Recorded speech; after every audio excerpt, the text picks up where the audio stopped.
Hello. Hello, everybody. This is Jackey. And Jackey is how old? I'm 16. 16. So you're a, what, junior in high school? Yeah, I'm going into junior year. Junior year, if they ever have a junior year. So messed up right now. Yeah. And you, of course, were older when your mother was working. And, Daniel doesn't remember going way back to when he was a baby, what was going on. But you were old enough to watch your mother before you were living in that big house, right? You remember living in Bayside or no? Bayside very slightly. And then the second house you remember better? Yeah, I remember a lot more. Okay. The second house. And what did you notice about your mother in terms of her activities? And I remember she would work together with my dad, and like they would stay up like really late. I would be like in bed and be like I call them. I'm like, when are you guys coming home? And they're like, oh, just go to sleep now. And then I remember she's very pushy and has very big ambitions. Mm-hmm. Like I remember in second grade, she's like, I think she was like on a newspaper and she really like pushed it to me. She's like, you'll tell your friends about it, share it with your class. And so like I remember she was like, she wanted to be big. Always promoting herself, yeah. Right? She's a great self-promoter. Mm-hmm. Yeah. Right? Yeah. And were you ever jealous of her time? I was always like, oh, I never really got to like in elementary school. I feel like most kids, they always had their mom to like do like everything for them, and they would schedule all the play dates. So I didn't like get too many like play dates with friends at school, but because she was like always so busy, right? Creating her business. But now that I'm older, I understand, and I still like was like taken care of from my grandma, so I got closer with her too. And your grandmother's the one that grows all the vegetables in the property, right? Mm-hmm. Good Chinese vegetables. Yeah, she's got like a whole like farm in her backyard. Like Whole Foods. Mm-hmm. And what would you say that you learned the most from your mother about succeeding in life and in business? Well, you definitely have to have like really big ambitions. Like there's like many things like I didn't like imagine that she could do. Like, as like an immigrant coming from China and like barely having any English, like now like living a really successful life can like get like whatever she wants now. And I wrote a book back in 1990. For those of you who want to get the book, you can still get it online with Amazon or whatever. The book was called Tune Into Success. And the foreword was written by Dr. Norman Vincent Peale, who wrote one of the most popular books in American history. The book was called The Power of Positive Thinking. And ironically, he was the minister who performed Donald Trump's at least 2 marriages. First wife and second wife was at his church, Marble Collegiate Church. So the guy who wrote the foreword to my book was actually Donald Trump's minister, who married him to his first 2 wives.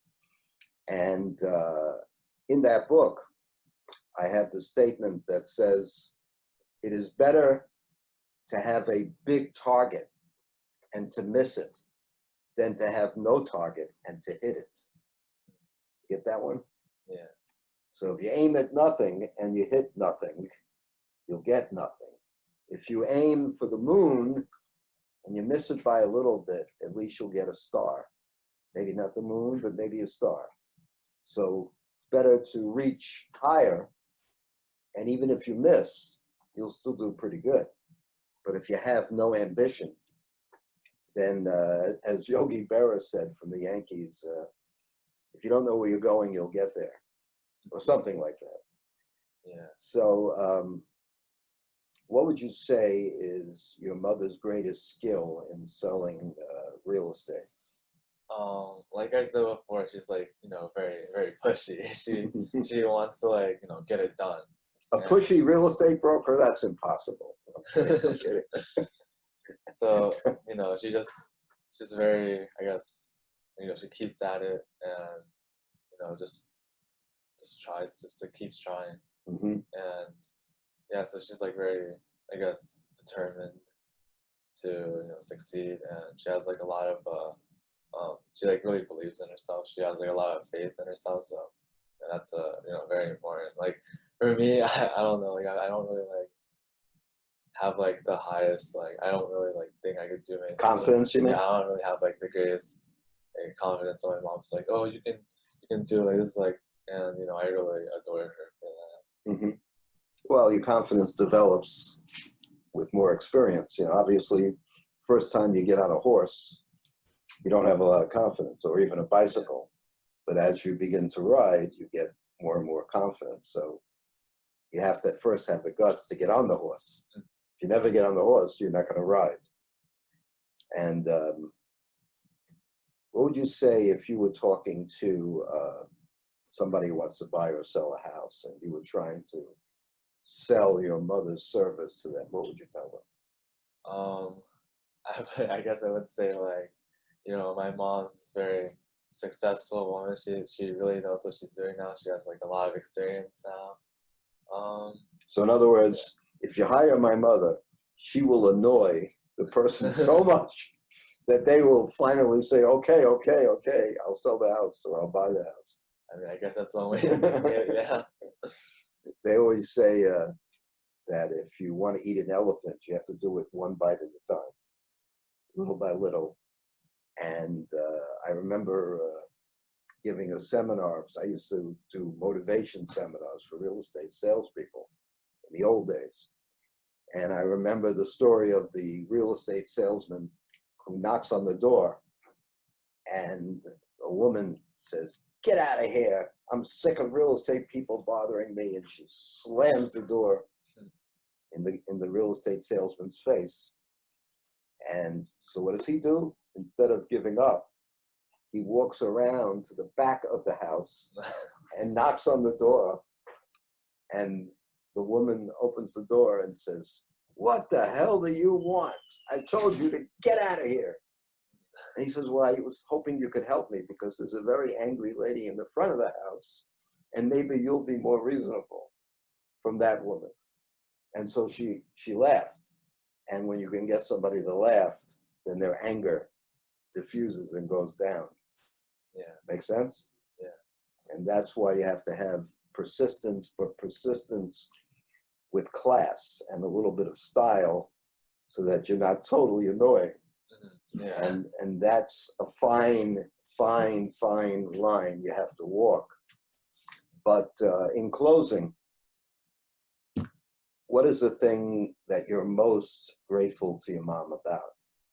Well, I'm glad that I don't have to worry as much as her. Like, unlike her, I kind of did have like, the silver spoon Betsy. Like I You was, had the silver spoon, yeah, not the exactly. plastic spoon, Yeah, or no exactly. spoon. And I got like, a good education, well, comparable to hers. And I don't have to like do as many chores. I wasn't like as busy. I didn't have to worry about not having the money. Mhm.